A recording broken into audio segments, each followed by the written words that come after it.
श्री श्री जगन्नाथ बलदेव सुभद्रा मैया की। तो बहुत पावनीय पवित्र दिवस आ रहा है। भगवान श्री जगन्नाथ जी का रथ यात्रा महोत्सव, रथ यात्रा थोड़े दिनों में आ रहा है। तो मन में विचार कर रहे थे और यहाँ हमारे संतास के भक्त भी कहते थे आप जगन्नाथ जी की कुछ कथा सुनाई। तो हमारे गौड़ीय संप्रदाय के लिए ये बहुत महत्वपूर्ण त्योहार है जो भगवान श्री चैतन्य महाप्रभु की इस जगन्नाथ लीलाओं के साथ लीलाओं है, इन लीलाओं के साथ संबंध है। तो इसलिए इस लीलाओं का हम सबको रसास्वादन करना चाहिए। श्री कृष्ण कविराज गोस्वामी ने भी इस रथ यात्रा की लीला का विस्तार से वर्णन किए हैं। तो हम सोच रहे थे कुछ जगन्नाथ जी का लीला का गुणगान गाए और हमारा भी जो बुद्धि है, मन है, हमारे भगवान जगन्नाथ की सेवा में लगे।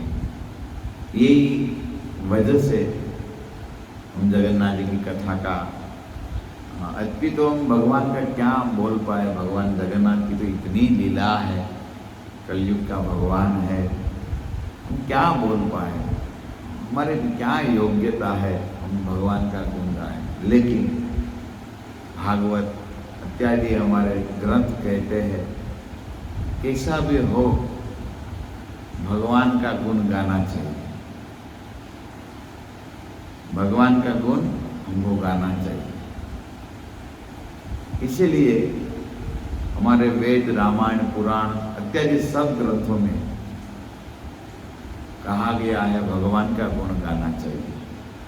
गृणन्ति वाक् कर्म करोतु कायः, वित्रासुर भागवत कहते हैं हे प्रभु आप हमको ऐसे भक्तों का संग दीजिए जिस भक्तों के संग में हम निरंतर आपका गुणगान गा सके। भागवत में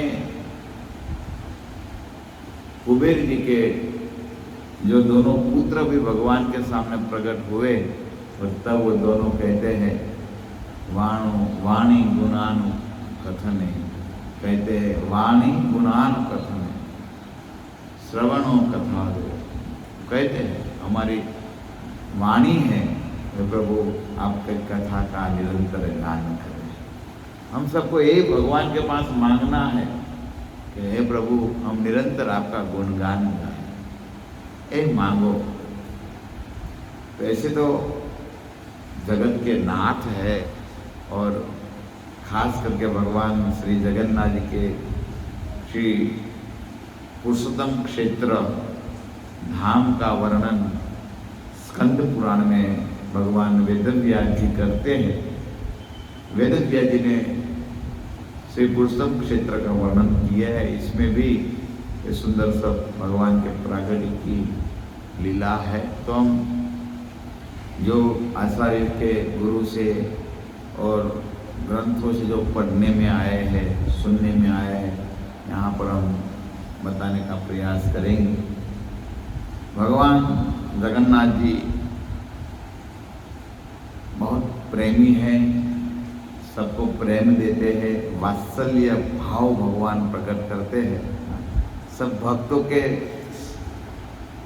जो भक्त होते हैं तो भक्त को भगवान बहुत प्रेम करते हैं। और जगन्नाथ जी की लीला भक्तों के साथ इतनी है तो वर्णन क्या करे, इतनी लीला। तो हम कथा करते हैं। आप नाम सुने हैं, इंद्रदुम्न नाम के राजा हो गए। इस राजा से हम वर्णन करते हैं। हम आज जानेंगे कि भगवान जगन्नाथ कैसे किस तरह प्रकट हुए, इस लीला का हम संक्षिप्त में वर्णन करेंगे। आप इंद्रदुम्न नाम के राजा का नाम सुने होंगे।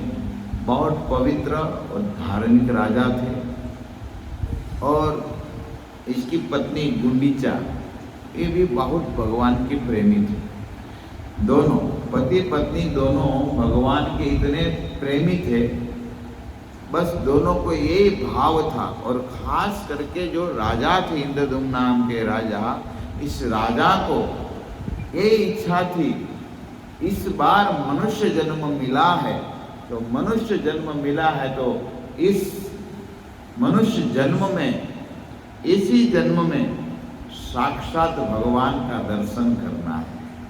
मन में ठान लिया, यही जन्म में मैं भगवान का दर्शन करना चाहता हूँ, साक्षात भगवान का दर्शन करूँ। और वास्तव में हमारे मनुष्य जीवन मिले हैं, इस जीवन का परम लाभ यही है, हम भगवान का दर्शन करें। क्योंकि बार बार मनुष्य जन्म नहीं मिलता है, समझे। भगवान ने कृपा करके ये मनुष्य देह दिया है, कृपा करके मनुष्य देह दिया है, समझिए। कबू हक करि करुणा नर देहि, देत इस बिनु हेत स्नेह। भगवान ने स्नेह करके, प्रेम करके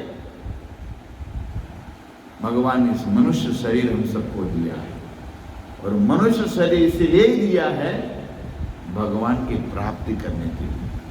कबू करे करुणा नर दे, करुणा करके मनुष्य नर हमको दिए, मनुष्य शरीर बनाया।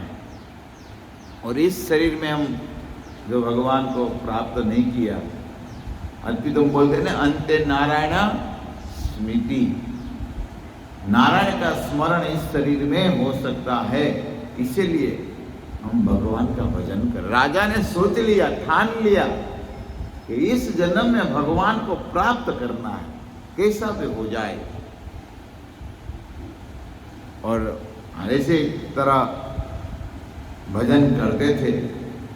एक दिन राजा ने सभा बुलाई, इंद्रदुम्न राजा ने बड़ी सभा बुलाई और सभा में कहे, हमने सुने हैं यहाँ पर भगवान साक्षात लीला करते हैं, और इस भगवान का नाम है नीलमाधव भगवान। क्या नाम है? नीलमाधव।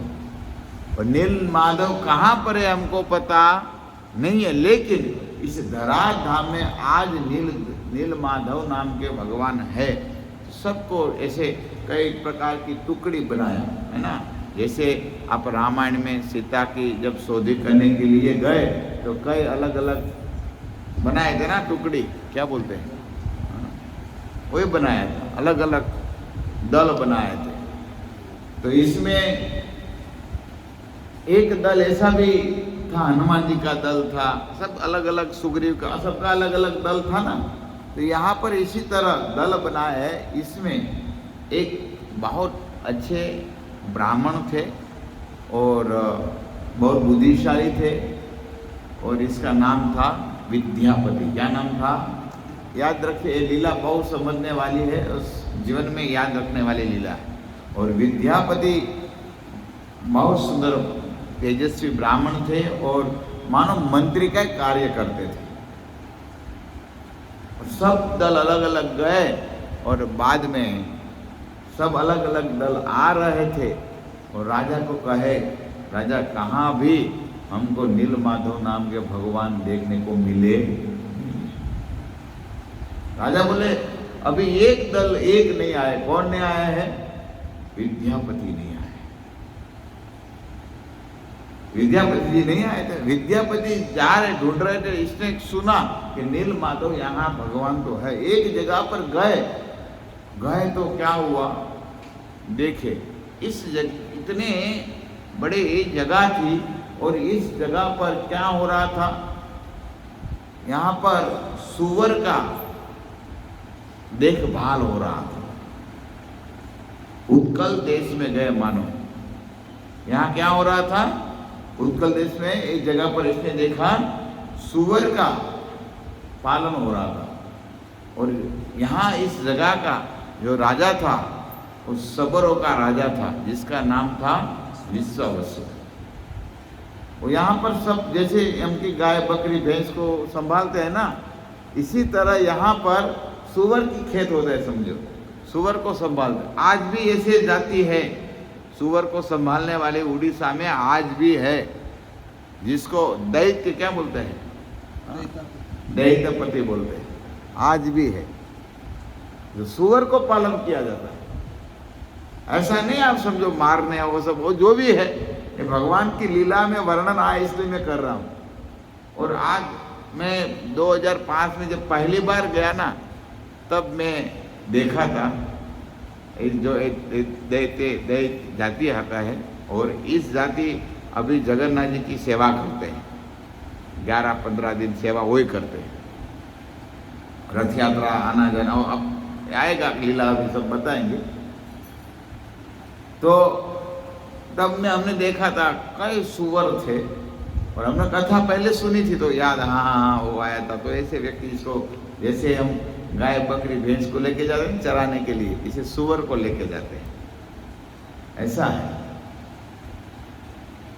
तो इसी तरह देखा, और बाद में थोड़ा आगे गए तो यहाँ पर बहुत सुंदर अच्छी जगह थी, बहुत सुंदर पर्वत थे, और हरा भरा क्या कहते हैं ना, घास या बड़े पौधे, बड़े पेड़, ऐसे बहुत सुंदर सौंदर्यमय जगह थी।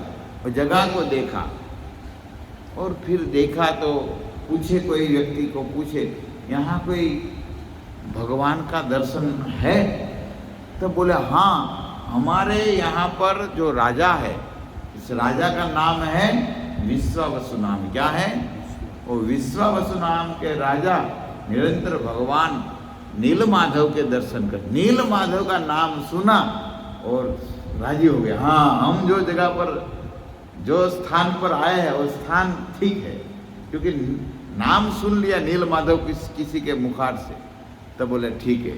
बाद में जाते जाते जाते राजा के पास गए, और गए तो यहाँ राजा ने स्वागत किया तो कहे मैं यहाँ पर आया हूँ, इस कहा नहीं मैं क्या करने आया, क्यों, ये सब नहीं कहा, लेकिन ऐसे ब्राह्मण हूँ मैं, इंद्रद्युम्न नाम का राजा हो, तो नाम तो सुने थे इसने, विश्वावसु ने।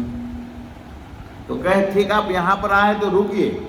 और यहाँ पर विश्वावसु जो राजा सबरों का राजा थे, यहाँ पर वो रुक गए, और 1 दिन 2 दिन ऐसे 15 दिन रुक गए। लेकिन हुआ यूँ, विश्वावसु की जो एक पुत्री थी, विश्वावसु की पुत्री थी जिसका नाम था ललिता, और ललिता, इस ब्राह्मण का वर्णन किया है, जो विद्यापति इतने सुंदर थे, नवयुवान जैसे लड़का था, समझे, और कोई भी इसको देखकर मोहित हो जाएंगे। तो ये जो विश्वावसु की पुत्री ललिता, वो ललिता इसको देख के क्या होगा, इसका आकर्षित हो गई, और ये भी ललिता इतनी सुंदर थी, ये भी देखकर इसको आकर्षित हो गई। मानो दोनों में आकर्षित एक प्रेम का रूप ले लिया, और आपस में दोनों को प्रेम हो गया।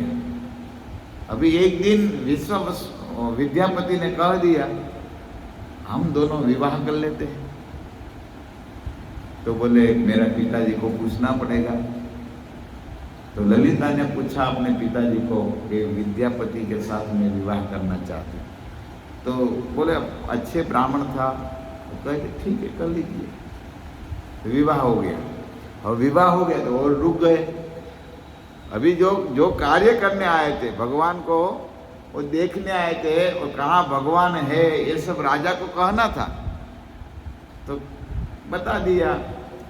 विवाह हुआ, विवाह हो गया, बाद में तो साथ में रहने लगे। एक दिन विद्यापति ने कहे हे प्रिय, मैं यहाँ पर क्यों आया हूँ आपको पता है? मैं अभी सुनाना चाहता हूँ। मैं यहाँ पर भगवान नीलमाधव को ढूंढने के लिए आया हूँ। राजा इंद्रद्युम्न ने मुझे भेजा है। तुम्हारा पिताजी हर रोज जाते हैं। कहाँ जाते हैं? और जब वो लौटते हैं तो इतना सुगंध आता है, ऐसी सुगंध मैंने कहाँ देखी नहीं। भगवान को स्पर्श करने में बहुत हमारा शरीर होता है ना, दिव्य बन जाता है।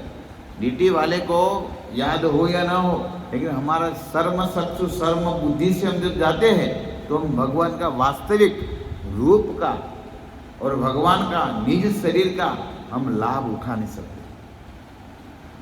भगवान की हम सेवा करते हैं ना, वास्तव भगवान के जो दिव्य शरीर है इसमें सुगंध पसरता है। ये है, इतनी सुंदर सुगंध आ रही थी। अरे ये तो स्पर्श करके आता था, सेवा करने जाता था। बोले ये सुगंध कहाँ से आता? तो कहे देखो मैं आपको बता दूं, आप मेरे पति हैं, मेरे पिताजी हर रोज नील माधव के दर्शन करने जाते हैं। अभी कंफर्म हो रहा है सब, इसका कार्य कंफर्म हो रहा है। फिर थोड़े दिन और 2 महीना चले गए, तब कहे एक दिन इच्छा व्यक्त किया है पिए तुम्हारे पिताजी जो दर्शन करने जा रहे हैं तो मुझे भी जाना है, तो आप कुछ, पहले तो मना ही कर दिया था ललिता ने, मैं मेरे पिताजी यहाँ पर जा रहे हैं क्या है सब नहीं बताया पहले, लेकिन बोले तुम मेरी अर्धांगिनी है, तू मेरी पत्नी हो गई, मेरे आधा अंग है, तो तुम मुझे क्या छुपा के रखेंगे, मुझे बता दो जो भी है। और तब कथा मिलती है, फिर अपने आप ललिता ने कहा ठीक पूरा कथा बताए नील माधव की मेरे पिताजी जाते हैं सब। और तब एक दिन कहे स्वामी आप जो कहे इच्छा है दर्शन की तो मैं पिताजी से अनुमति ले लूँगा। और एक दिन पिताजी जब ललिता के पिताजी दर्शन करने जा रहे थे तब कहे पिताजी मेरी इच्छा है मेरा पति विद्यापति भगवान नीलमाधव के दर्शन चाहते हैं।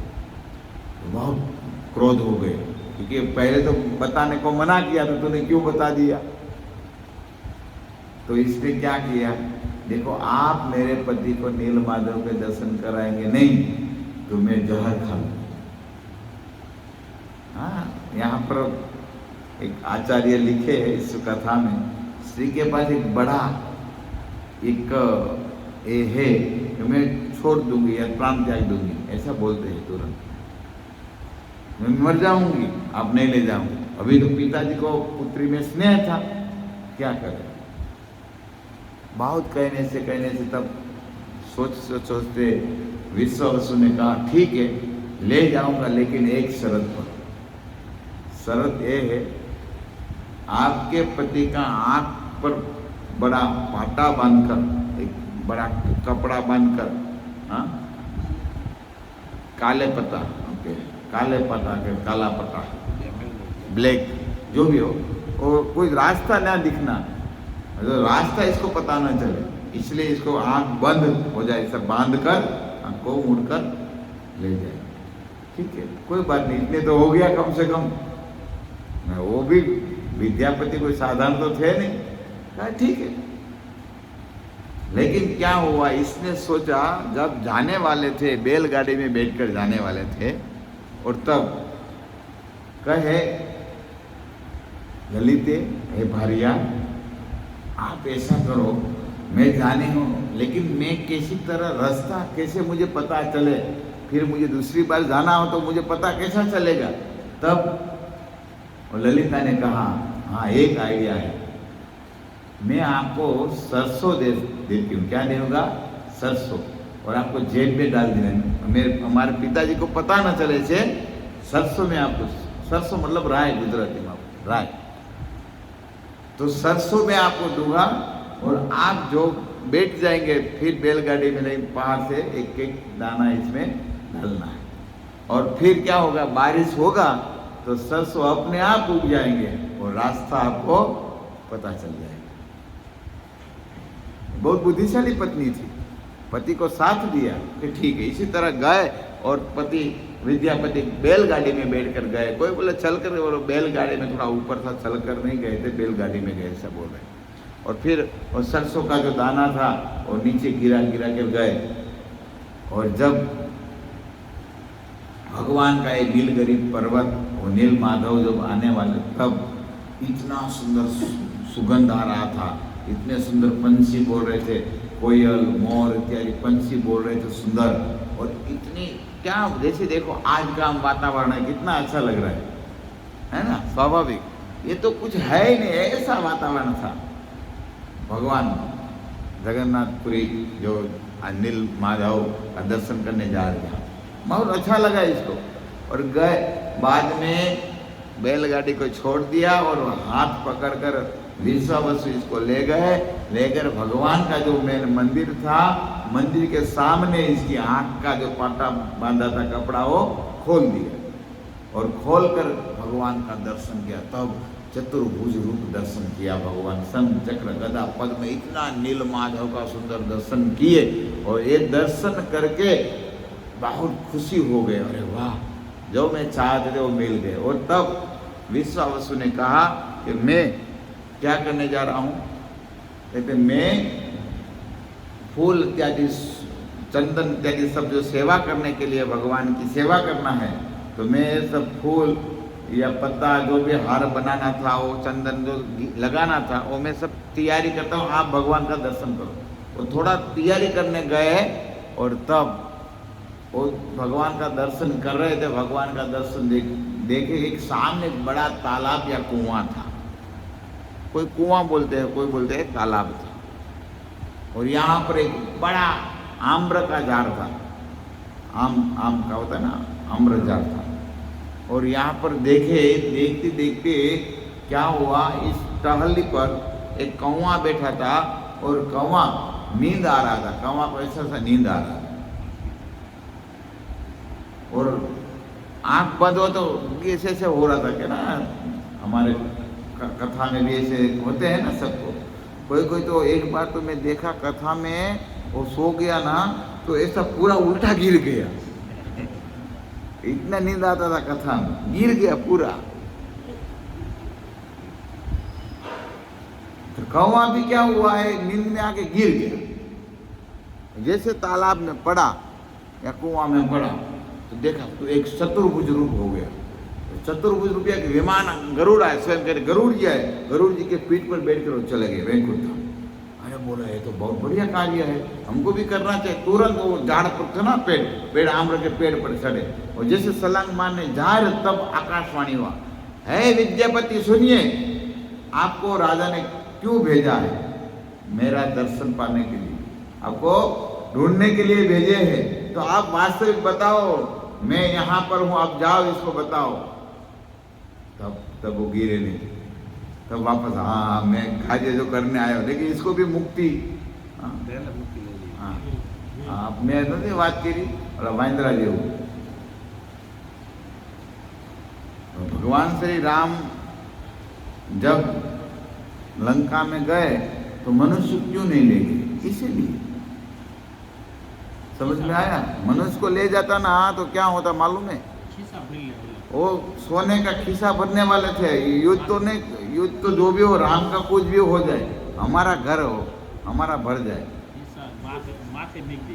हाँ। तो इसी तरह यहाँ पर सोचा, लेकिन बोला नहीं नहीं नहीं, आकाशवाणी हुआ, भगवान ने स्वयं आकाशवाणी नील माधव ने किया। बोले ठीक है, कोई बात नहीं। तो गए, फिर राजा आए, सेवा किया, वो सब फिर चले गए और गए। बाद में राजा को मन में ऐसा हो गया, ये इंद्रदुम्न राजा को बता देगा, और इंद्रदुम्न राजा को बता देगा, वो दर्शन करना चाहते यहाँ पर आएंगे। और एक कोई जो हमारे भाषा में कहते ना, गुजराती में, जे लायक न हो, लायक जो ज्યાં लायक न हो ત્યાં દર્શન કરવા જો ભગવાન ત્યાં વહી જાય, ત્યાં રહે नहीं। इसको डर था, जो कोई अनधिकारी है वो दर्शन करने आएंगे तो भगवान अप्रकट हो जाएंगे, और इसको डर था, बहुत डर था। लेकिन क्या, तो इसको घर में बंद कर दिया, घर में, रूम में। 1 दिन 2 दिन 5 दिन ऐसे हो गया। तब एक दिन जोर से दरवाजा ठोकने लगे, कहे भारिया है ललित, तुम तो समझो मैं क्या करने आया, आपको सब पता है। तब एक दिन तो मना किया था पिता ने, तो एक दिन पिता के पास गया, आप मेरे पति को नहीं छोड़ेंगे, क्योंकि ताला की चाबी इसके पास था, आप मेरे पति को नहीं छोड़ेंगे तो मैं क्या कर लूंगी, प्राण त्याग दूंगी। तो पुत्री बहुत वाली के प्रेम था, तो छोड़ा, विद्यापति गए, राजा को बताया आके, यहाँ मैं भगवान का दर्शन किया, चलो तैयार करो। सैन्य के साथ राजा दर्शन करने के लिए निकले। विद्यापति ने सब बता दिया, यहाँ यहाँ भगवान नीलमाधव है। यहाँ पर एक दिन क्या हुआ, भगवान ने, नीलमाधव ने विश्वावसु को सपने में कहे, तुमने बहुत सेवा किया, अभी मैं अप्रगट होने वाला हूं। भगवान ने कह दिया, और मैं अभी नीलमाधव नहीं, अभी मैं कौन सा रूप में प्रकट होने वाला हूं? जगन्नाथ रूप में प्रकट होने वाला हूं। लेकिन इसको बहुत डर था, कोई यहाँ पर आए नहीं, और ये सुनकर बहुत दुखी भी हो गए। और जब इंद्रदुम्न राजा अपनी सैन्य के साथ भगवान का दर्शन करने आए, तो ये बारिश हुआ, मानो एक 15-20 दिन महीना चला गया होगा, तो सरसों का दाना जो डाले थे ना, या रास्ता हो गया, तो वो रास्ते से राजा को लेकर विद्यापति गए, लेकिन गए तो भगवान यहाँ पर नहीं थे। राजा बहुत दुखी हो गए, अरे हम इस शरीर से भगवान का दर्शन करने चाहते हैं, लेकिन भगवान का दर्शन नहीं हुआ, बहुत दुखी हो गए। अरे अभी क्या किया जाए? और ये यहाँ पर राजा भी बहुत दुखी हो गए। राजा भी दर्शन करने गए थे, तो भगवान नीलमाधव नहीं थे, अप्रगट हो गए, अंतर ध्यान हो गई थी मतलब। और तब राजा भी बहुत दुखी हो गया। और तब कहते, कोई बोलते हैं तब नारद जी, एक कथा ये भी है, और एक कथा है आकाशवाणी हुआ, तुम राजा को कहे खेद मत करो, अभी मैं प्रकट होने वाला हूं, अभी मैं प्रकट होने वाला हूं।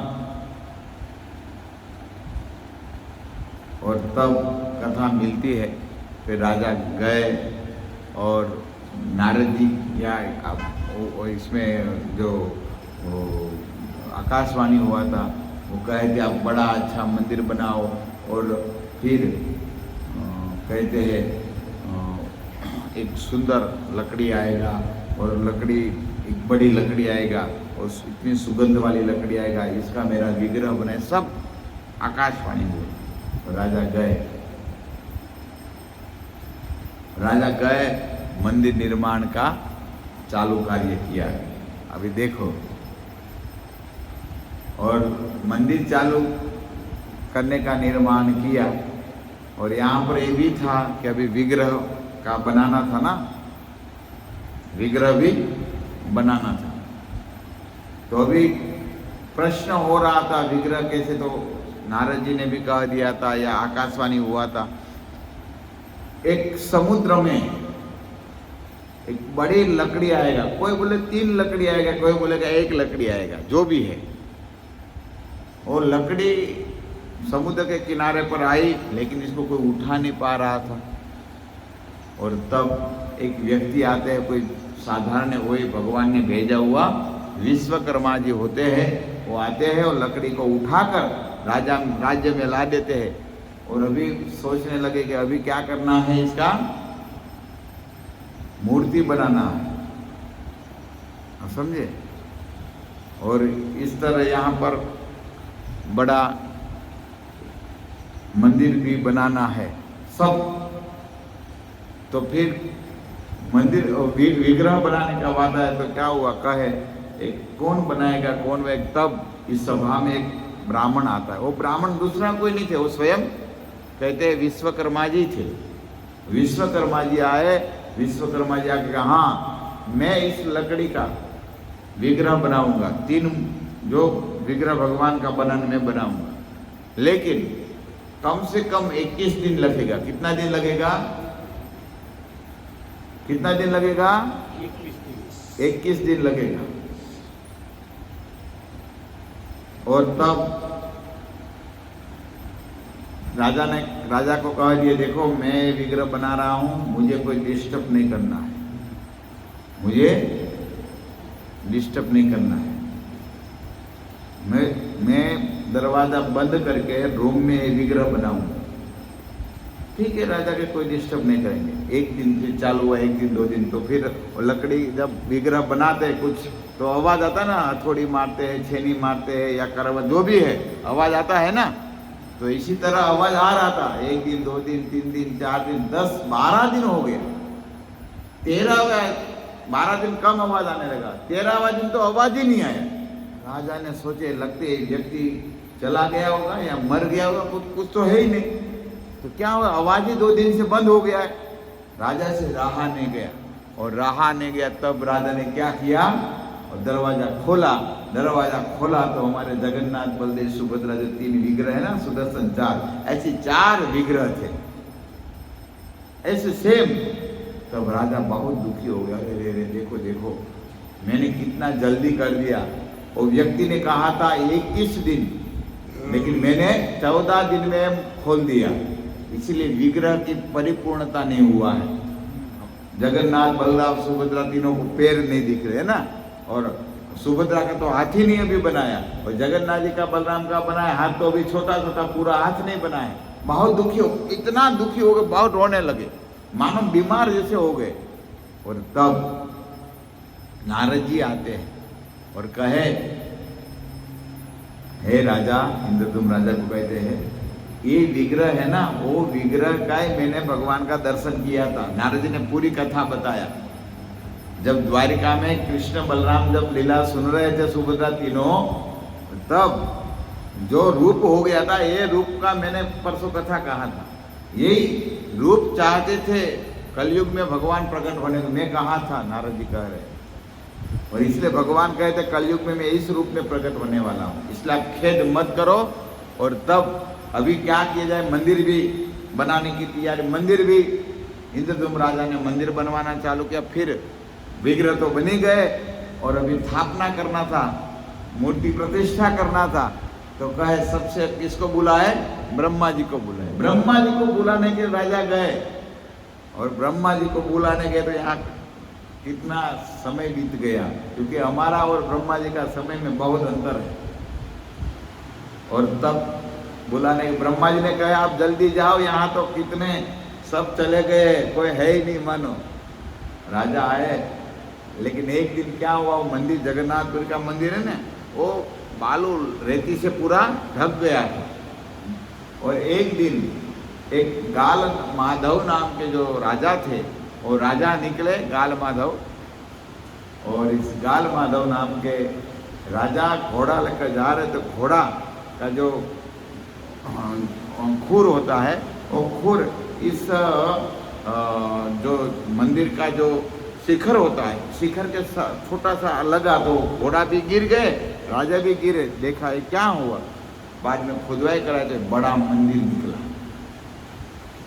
वो मंदिर का, और फिर और इसमें कहते हैं इस राजा ने, गाल माधव राजा ने दूसरा अपना जो राधा कृष्ण का विग्रह था, इसका इसमें स्थापना कर दी, बड़े मंदिर देकर। और फिर इंद्रदुम्न राजा आए, और राजा आए तो राजा ने देखे, अरे ये मंदिर बना है तो विग्रह तो मैं स्थापना जगन्नाथ के लिए किया है, तो कैसे कौन आ गया कौन राजा, सब जान के फिर तो दोनों का झगड़ा हुआ। और बाद में कहा जाता है यहाँ पर फिर नारद जी आए, और नारद जी ने कहा भाई ये इंद्रदुम्न राजा ने मंदिर बनाया है, अभी ब्रह्मा जी आ रहे हैं, और मंदिर में अभी जगन्नाथ जी की स्थापना होगा। और फिर कहते जो विग्रह था, इस विग्रह जो देखा था, उस विग्रह की फिर ब्रह्मा जी आके आरती उतारा, स्थापना किया। और इसी तरह कथा मिलती है भगवान श्री जगन्नाथ का, जगन्नाथपुरी में भगवान इस तरह मंदिर में स्थापना हुआ। और फिर राजा की बड़ी कथा आती है इंद्रदुम्न महाराज की, और इंद्रदुम्न महाराज बहुत सेवा करने लगे। और फिर इंद्रदुम्न महाराज कहते हैं एक दिन, प्रभु मैं चाहता हूँ, मेरी इच्छा है आप यहाँ पर सब कलयुग में सब लोग को ज़्यादा से ज़्यादा दर्शन दीजिए। तो भगवान ने मान लिया, ठीक है मैं दर्शन ज़्यादा दूंगा, लेकिन आपको भी एक मेरा बात मानना होगा। क्या? बोले मुझे पूरा दिन भोजन मतलब भोग लगाना पड़ेगा। राजा प्रसन्न हो गए, ठीक है, हरि बोल करके राजा प्रसन्न हो गए, आपके यहाँ पर भोजन मतलब प्रसाद की मतलब भोग की कोई कमी नहीं रहेगी। फिर भगवान बोले, ये तुमने मांगा वो तो लोगों के, संसार के लोगों के लिए मांगा आपने, कि लोग के दर्शन करे, आपके लिए कुछ मांगो। तब राजा ने कहा, मेरे में ये मांग रहा हूँ, आप कह रहे मुझे कोई संतान ना हो। हे प्रभु, मैं चाहता हूँ मेरे कोई भी संतान ना हो। भगवान बोले क्यों? बोले आगे जाके कोई मंदिर का मेरा पुत्र हो, सब बंटवारा करेगा, धन के लिए झगड़ा करेगा, वो मुझे कुछ चाहिए नहीं, इसलिए मुझे कोई मेरा वंश परंपरा ना हो। तो इंद्रदुम्न राजा ने मांगा। और फिर कथा मिलती है, इंद्रदुम्न राजा और गुंडीचा, उसकी पत्नी ने बहुत सेवा किया है। तो इसी तरह जगन्नाथ जी की जो संक्षिप्त लीला, मैंने संक्षिप्त वर्णन आपको किया। आज के यहाँ पर हम विराम देते हैं, कल जगन्नाथ जी की और कई कथा है, हम यहाँ पर सुनाएंगे। हरे कृष्णा हरे कृष्णा।